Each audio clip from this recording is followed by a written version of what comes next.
Good afternoon, everybody. Thanks for being with us. As librarians and archivists, we're well aware that the items that we are tasked with collecting, with organizing, and with caring for are multivalent. They're important for their context, their content, and their artifactuality, as much for what they are as for what they lack. In an age of increased discussion about and awareness of the effects of climate change and food security, cookbooks provide a critical lens through which we can actively examine how global colonialism changed existing foodways, leading to the disproportional impact of climate change on post-colonial societies. The adoption of Western foods into the diets of colonized peoples was an organic process. Foodways were often not changed through explicit means of force, but rather altered through a variety of more implicit methods.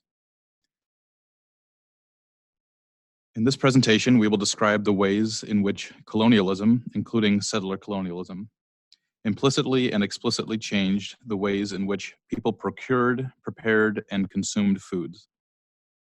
We will also investigate how these changed food patterns leave post-colonial societies more vulnerable to the impacts of climate change on food supply. The items we will discuss all come from the Michigan State University Library's special collections and were produced in a wide variety of colonial and post-colonial societies in Africa, Asia, Latin America, and North America. Nearly all are original, although in some cases we examined reprints, and many of them are community cookbooks, which we have a large collection. That is cookbooks that were produced by and for particular groups, like churches and women's groups. We're going to begin our discussion today with a discussion of colonial domesticity, and specifically that adoption of Western foods into the diets of colonized people through a slow organic process. Many factors had an influence on changing preferences: curricular choices, the availability of imported foods in shops, and the influence of domestic servitude on learned recipes and behaviors. For the British and French colonial regimes, as well as for European and American missionaries and settlers associated with neither the church nor state, the indigenous populations of colonies was a labor force, including for domestic tasks. All homes had domestic staff of some nature, and increasingly homes were full families as men brought their wives with them to places like India and the African colonies. Guides for the women who traveled with their husbands to the colonies were increasingly published in the early 20th century. We have many of these guides in MSU Library special collections that cover a wide geographical range, which we are going to cover here. Volumes such as the 1919 Madras Cookery Book, specially compiled for the requirements of Europeans and Anglo-Indians in India, were designed to provide observations and commentary on local cuisine, to describe how to create foods from home in a foreign kitchen, and recipes both local and Western. Recipes in the Madras Cookery Book, for instance, ranged from a cheese and anchovy pudding and stewed sheep's tongues to sections on sambals and curries. Similarly, Food for Today in the Land of Tomorrow, a book of recipes from Basuto land, which was published in 1940, includes a section on cookery methods of the Basuto, which includes recipes for a mild Kaffir beer and good food for a journey in pre-European days. There are many racial undertones in the text and imagery of these books, as you can see from the front cover of the book Food for Today here. Not all of the cookbooks were as keen to reproduce local recipes, however, and some focused solely on Western cuisine, prepared with either non-native ingredients, imported products, or locally sourced substitutes. Published in Zimbabwe in 1909, the Bulawayo Cookery Book and Household Guide provided detailed recipes for such British favorites as orange and lemon trifle, scalloped mutton and tomatoes, Albert cake, and apricot jam. The Kenya Settlers Cookery Book and Household Guide, like many similar volumes, contain numerous advertisements for local vendors, selling Western provisions such as alcohol, dry goods, domestic products, and hardware. Practical West African Cookery, published in 1910, has a lengthy treatment of provisions, which you can see on the left side of the screen here, which it states are far more economical and satisfactory to take out of England than to buy locally. Its list of suggested items to travel with include 3 plum puddings, 2 bottles of jellied calf's feet, and 3 pounds of curry powder. These volumes were written in a decidedly Victorian style of cookbook or household guide, and typically focused on how one trained one's staff rather than how one made the dishes themselves. There were sections of vocabulary to ensure that staff who did not speak English could be communicated with, and even whole volumes, like the Kenya Settlers Cookery Book and Household Guide, that were translated into local languages to be given to staff. The intention, though not curricular in nature, was education, and it had the effect of training many colonized Africans in the reproduction of the European table. A unique album of photographs assembled around 1943 by the British General Headquarters Command Staff of the Army Catering Corps documents in words and images the efforts made by the British to train members of the local population in military food preparation. The 36 black and white photographs taken by Lieutenant H.J. Clements capture posed scenes from the School of African Cookery at the General Headquarters of the West Africa Force in Accra in modern-day Ghana, which was one of a number in British West Africa. The schools were established as a response to the, quote, messing problems brought about by the expansion of the British colonial presence in West Africa. And these schools were separated into 2 types: those set up to teach the cooking of African food, and those set up to teach Africans how to cook European food. The photographs mainly record the training of cooks and the production of food while celebrating the school's militaristic approach to hierarchy and order.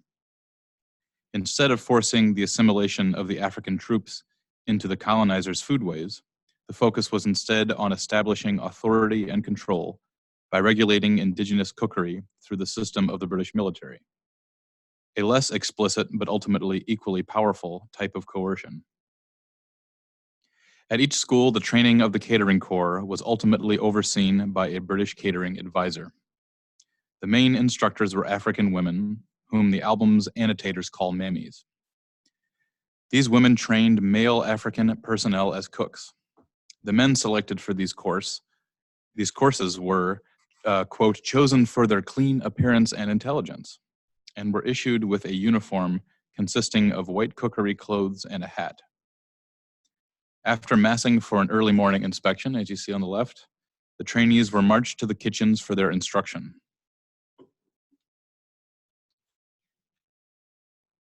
Because the documented school is one of those set up to teach African as opposed to European cookery, there is very little discussion of British cuisine, except when describing the use of the yam as a substitute for the potato. In some cases, native words are given for some of the foods, such as plantain and banana. Implicit methods like these of influencing the cultivation, preparation, and consumption of indigenous foods come up again and again, and over time have the cumulative effect of radically changing foodways. In several sections, the dichotomy of primitive versus modern or English practices receives attention. Men are shown pulping eggplants using, quote, a primitive stone and grinder, while others have modern wooden boards and rolling pins. Of the 4 soldiers seated together having a meal on the right, quote, each has his own mess tin and spoon. Although they are making use of the spoon, they still like to use their fingers, end quote, as 3 of them do in the photograph. This racialization of preference occurs frequently in the works we surveyed, mainly in the context of discussions about domestic servants, who are often described as stubborn and loath to give up their own ways of doing things. Authority and control were also maintained through the colonial education system, which was utilized to create a semi-skilled labor force with the skills necessary to benefit the colonial system.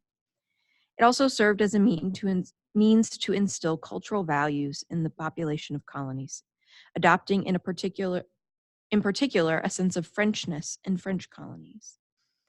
Though the British system of colonialism was less focused on the assimilation of colonial subjects, cultural values were still instilled through the education system in very meaningful ways.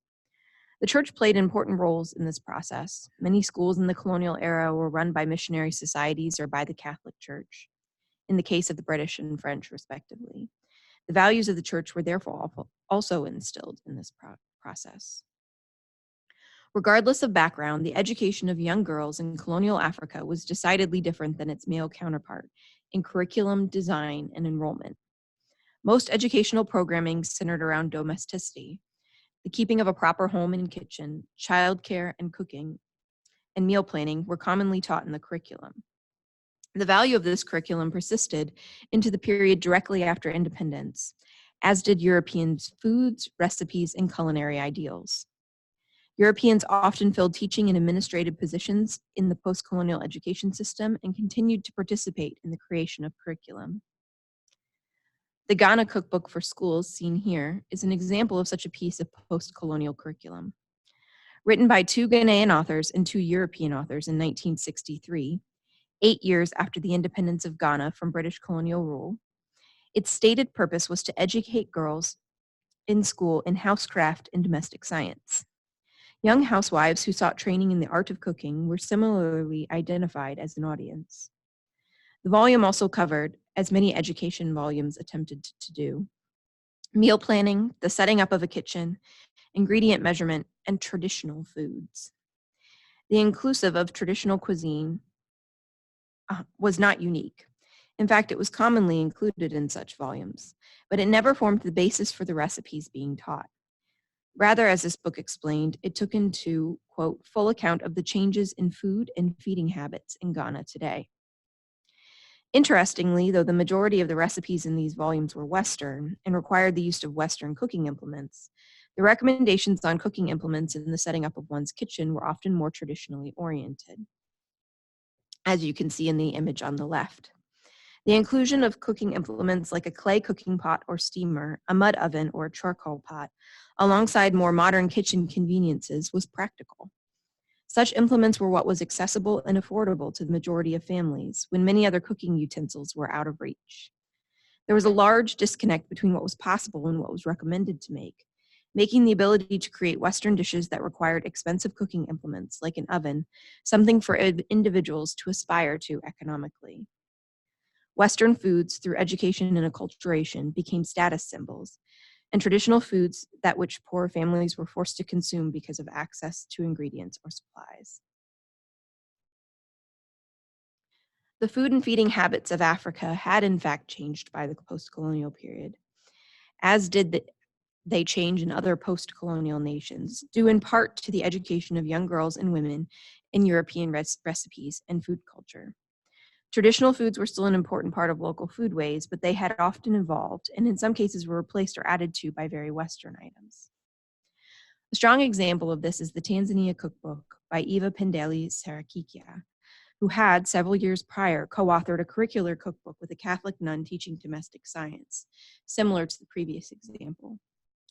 In her post-independence cookbook, though, she takes on the task of producing a cookbook of Tanzanian national cuisine, as defined by her in her introduction. There are many dishes throughout the book that highlight the traditional foods of Tanzania, utilizing local ingredients. However, there are also many more recipes that showcase Western cuisine, imported ingredients, and the use of appliances like an oven. I was particularly struck by the recipe of a peach crumble. Peaches, which do not grow in Tanzania, are highlighted in a recipe for which the first step is to preheat the oven, an appliance that was often out of reach of most Tanzanians. And more recipes take these methods and combine them with local ingredients or traditional favorites, such as the pawpaw or papaya cake on the opposite page. Although a decidedly middle-class volume, this cookbook highlights changing and changed preferences amongst a post-colonial society that had adopted foods and methods into their cuisine, making it their own, and truly a national representation of what Tanzanians ate and aspired to eat. In a 1938 work, republished in 1952, called Early California Hospitality, the culture of the indigenous peoples of modern-day California is celebrated in extremely over-romanticized language as both a utopian and simultaneously a deficient civilization. The cookbook is framed as a portrait of the foodways of early colonial California, before which time the indigenous population lived a simple but uneducated life, awaiting the advances to be brought by the Europeans. It was only, quote, through the simple wisdom that Los Indios knew that man must eat and drink to live. This kind of rumination on the perceived simplicity of the indigenous people of California is typical of the many flights of fancy in this book. The author describes the origin of Spanish food in the hybridization of native and non-native food traditions. Native foods are celebrated as simple and timeless, but when they encounter the Spanish colonizers' limited food supply, a quid pro quo is enacted in which the colonizers are provided with more secure food sources, and the indigenous groups, who are described as not utilizing to the full extent their fertile soil, benefit from a greater diversity of crops introduced by the Spanish, along with different techniques of cultivation. It is this harnessing of the land to grow fruits, nut trees, and wine grapes that here is the ultimate achievement of the colonizers, before which the native peoples stood in awe. The author paints an oversimplified picture of the changing landscape. At the point of colonization, quote, the native wild grape and blackberry vines, heavy with small fruits, clambered riotously over the cottonwoods, which grew alongside of the purling streams. Black walnut and gooseberry bushes dressed the hillsides, while the unruly strawberry plants trailed the ground. As time went on, though, quote, occasionally Manila galleons and later Boston clippers rounded the horn, bringing other seeds and cuttings, so that soon the padres had a variety of young trees and vines growing around the mission establishments. This was the foundation for a world consumption of California products. Some passages in this book read like advertisements by California fruit growers and other agricultural industries.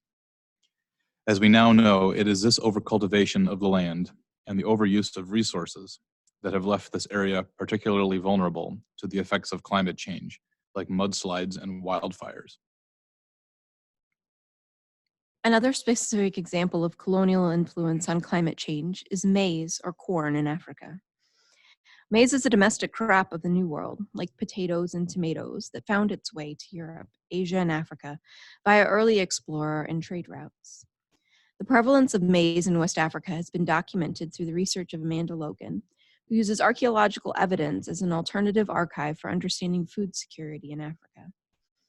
Logan argues from seed evidence found in sites in the interior of Ghana that maize was not, however, heavily planted until the late 19th century, when the makeup of plantings changed dramatically and food insecurity became prevalent.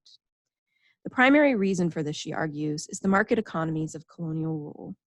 The massive decrease in labor due to the transatlantic slave trade, the control of the British over trade routes, and the movement towards a cash economy and subsistence farming. By the colonial period and the early 20th century, as you can see in this recipe index, maize was widely used, and it is today the staple food of much of sub-Saharan Africa. It has become the preferred grain overall traditional grains such as pearl millet, and sorghum, and it provides the bulk of calories for many Africans today.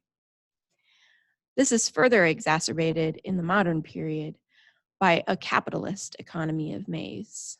Not sure how many of you recognize the logo in the lower right-hand side of the screen, but that's the logo of Monsanto, which controls the vast majority of maize production in Africa through the inputs of seeds, fertilizers, and pesticides.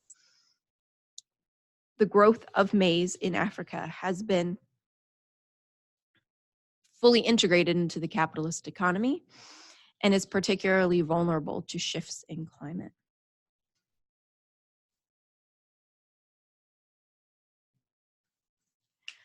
There are numerous examples in the history of colonialism that demonstrate the ways in which foodways were changed globally. Cookbooks provide a critical lens for these changes, and they're a valuable source of information beyond recipes. However, the evidence we can find in cookbooks is not solely historical. As a genre, cookbooks also demonstrate how foodways are changing today, as we can see from these modern cookbooks here.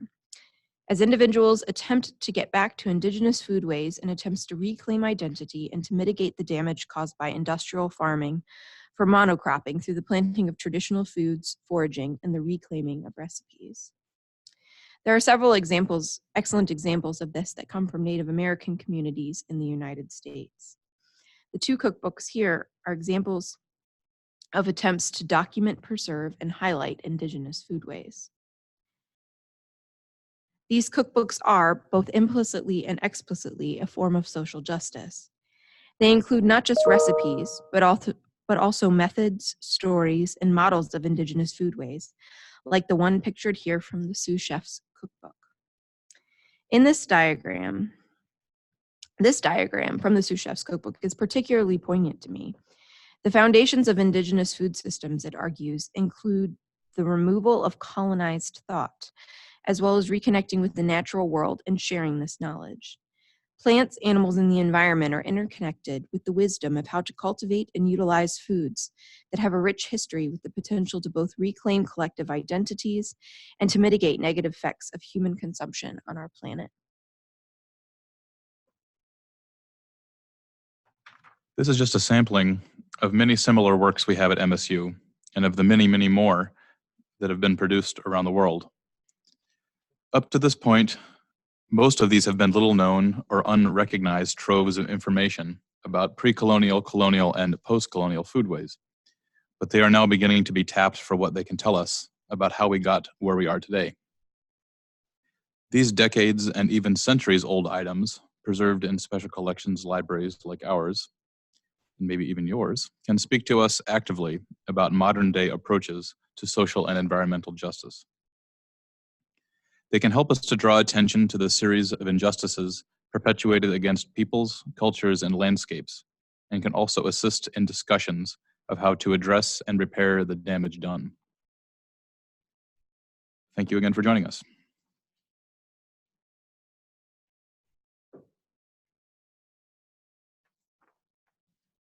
All right, thank you, Jessica and Tad. I think I really enjoyed that presentation.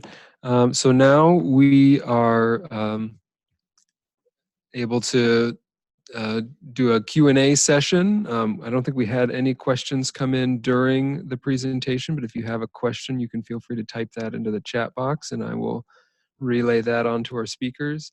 And while we wait, I think I was really interested in the kind of indigenous, kind of the reclaiming of indigenous foodways that you spoke about at the very end. And I was wondering if you're seeing much of that in other contexts outside of indigenous North America. So yes, to a lesser extent. There has been increasingly attempts to reclaim indigenous foodways that often come from immigrants or the children of immigrants from places. So people who were perhaps raised in the United States but came from a colonized society, who then further have the identity issues of growing up in America and, you know, not wanting their parents to send curry with them to school. They want to have a sandwich.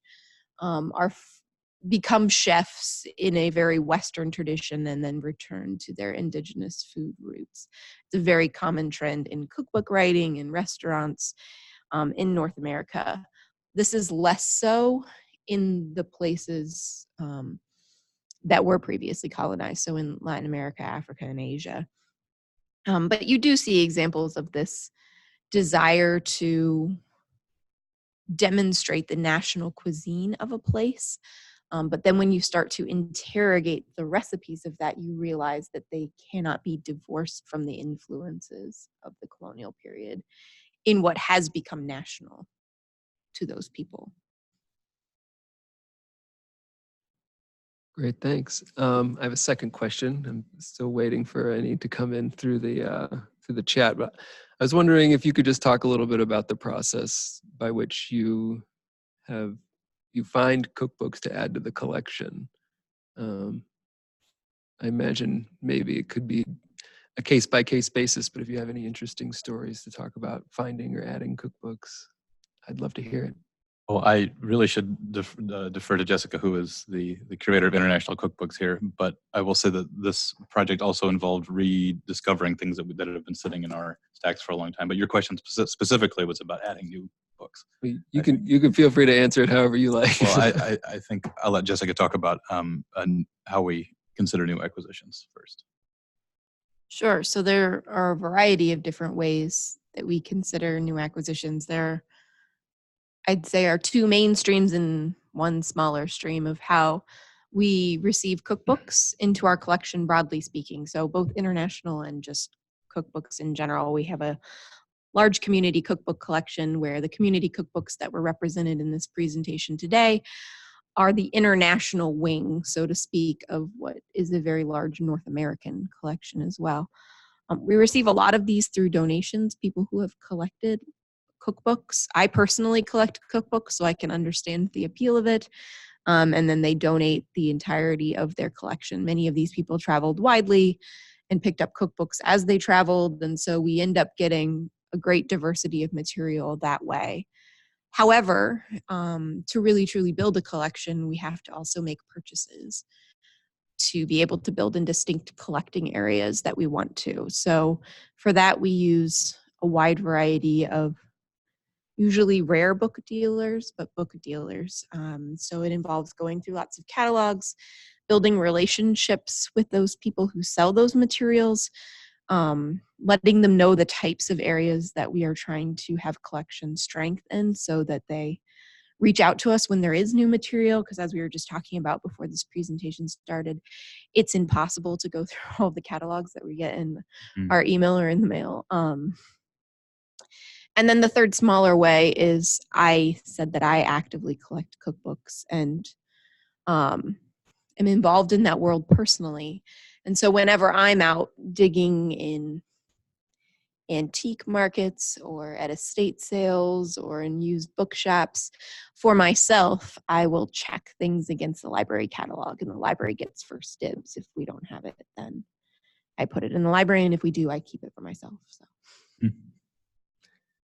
So we've got a nice community sort of informal book scouts at the library here, and even though I don't directly purchase cookbooks, I do, as a curator of rare books, see a lot of catalogs, both through the mail and through my email inbox. And, there's no way that one person can look through all the catalogs that get published or get released, sent out every week. And so the more eyes looking at it, the better. And I always enjoy spotting something that I think a colleague would like for their particular area and sending it off to them. So that that's something that I do on a regular basis. Send things off and say, what do you think about this? And sometimes we can work together, let's say, with our funds to cobble together the money to get something. Thanks. So we do have a couple of questions that have come in. First from Michael. Are you aware of any works like Michael Twitty's that bring to light indigenous influences on what was previously thought to be American cuisine?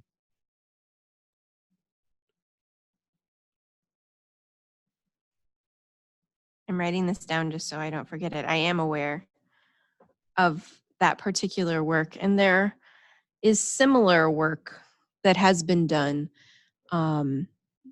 Food studies has been increasingly, it's been an increasingly popular genre of history and anthropological studies, in particular in the last decade or more, and studying these, tracking food down. There are some places that are better documented than others, and so my particular interest is Africa, and where it is not well documented. There are very few books that look at food history and how things are traded and replaced and evolved and often misconstrued, as in the case of Twitty's work. So there is quite a bit that pulls into this argument, but one of the things that we found when we were planning for this paper is that often the main source that people use is not cookbooks. And with our particularly strong cookbook collection here and special collections, we wanted to use cookbooks as the primary source for looking at some of these same arguments that have been made by others. Great, thank you. And from Julia, are you digitizing any of your collections? And how did you go about rediscovering your collections? Are we digitizing any of We have these? digitized some of our collection. So there's a free open source site called What America Ate, which has a lot of community cookbooks from America. So not this material in particular, but it's a really fun website. You can just get to it by Googling What America Ate. You can find several recipes using aspic, for instance, and similar things because it's Depression era cookery. That was grant-funded project that was finished, grant-funded through the National Endowment for Humanities several years ago. More recently, Adam Matthew is producing a global food and cookery collection. I don't remember the exact title of the collection, but it is to be released next month. My understanding is it is actually going to be released next month, in which they use material, as Adam Matthew does, from a wide variety of libraries. But one of the libraries is MSU Library Special Collections, and specifically our International Cookbook Collection is what they were interested in because it is more comprehensive. It is not fully comprehensive. That's job security for us. But it is more comprehensive than any other international collection that they could find. So that product, though it is proprietary, will be available soon. And as far as rediscovering the collections, I think the best technique for all sorts of projects like this is just to pull in as many items as we can that think might be potential candidates, and go through them in person. Jessica and I spent a lot of time doing that for this project. Items that we may have had for decades, but the cataloging was poor. It wasn't clear exactly whether it fit the scope of our project from what we could see. So we just pulled it off the shelves or had somebody requested it and had somebody put it together for us, and just going through them, spending time with them, reading through. We always found enjoyable things, especially in the prefaces, sort of the contextual material that told us a lot about socially and culturally where these items were being produced. That was our main technique, I think. Sure. I think that there's a quote at the beginning of this presentation, which I love. This is from one of the cookbooks. It's from Abaco Cooks from the Bahamas, where I opened it up. And this was when we were maybe like 6 weeks into going through these cookbooks. And it just struck me as being so poignant that all of these cookbooks that we were looking at were more than just a cookbook. They really represented a time and a place and a certain stance on who these people were and why they were making what they made. And watching those changes over time through this collection was very valuable. So it's also one of our goals that I hope, thinking about digitization and what can be made accessible to people, like What America Ate is a really fun website where you might already be lost in recipes since I told you about it, where you could just look at the recipes and they're quite funny and fun and you can try to recreate them. But reading the contextual information around all of the cookbooks, the introductions and the prefaces and the glossaries in the back and all of that ends up making these things more than just a cookbook, which was one of the most valuable things that I got out of this project. A follow-up question from Julia. So then do you edit the MARC records, and are you using any linked data? Well, we've certainly taken a lot of notes as we've gone through these, and there are deficiencies in the records. So I will be adding in some subject headings for some of them. And yeah, this has helped us identify poorly cataloged items. I have not had too much experience yet with linked data, but I could definitely see the value in incorporating that into these records. And so thanks for that suggestion. I can take that as we go forward with the project.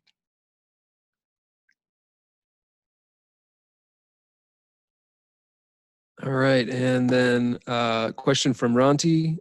So how have the the homogenization of plants affect the claim to an original indigenous recipe when original ingredients may no longer be available? Sure. So that's something that those indigenous, the cookbooks of indigenous peoples in North America talk about that. There is some seed history that's lost. We've lost a lot of our biodiversity on Earth, no doubt. But what's interesting about this is not all of it is often lost if you go looking for it. So the colonial period, depending on which colonial period you're speaking about in many places, was not that long ago. And seed saving is a thing that, went out of fashion for a very short period, but is in fashion again. And there's a lot of effort to go and seek out that seed diversity and to find what we thought were indigenous plants that were lost. So there are many different efforts. There are large international efforts with seed banks. There are smaller efforts by seed companies to go out seeking these indigenous plants. They cultivate them and then they sell the seeds so that they can spread them wider.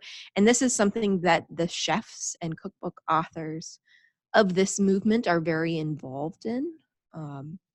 So they're attempting to reclaim that biodiversity, which allows them to create the recipes that have been passed down through oral history or that, their grandmother still remembers, and they can recreate what was produced before, as well as then promoting a greater biodiversity, which has better environmental impacts than this monocropping. So it goes to serve two different purposes, but there are a lot of global movements to consider just that.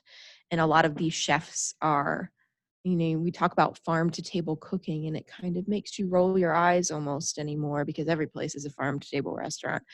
But they really are considering the whole thing from seed to what they're feeding people. And I think that thought and the holistic nature of that process is really critical. Great, thank you. So we don't have any other questions queued up. We can maybe take a minute just to see if any new questions come in. And I'll just give a shout out to the fact that we are developing a seed library here at the MSU libraries, and I'm really excited about that. That's a project that I'll be involved in for the next year or so. And one of the aims of our seed library is to promote local and indigenous plant species that, not necessarily varieties that have been lost to history, but just getting more diverse seed crops out there in people's gardens. I think that's always a good thing.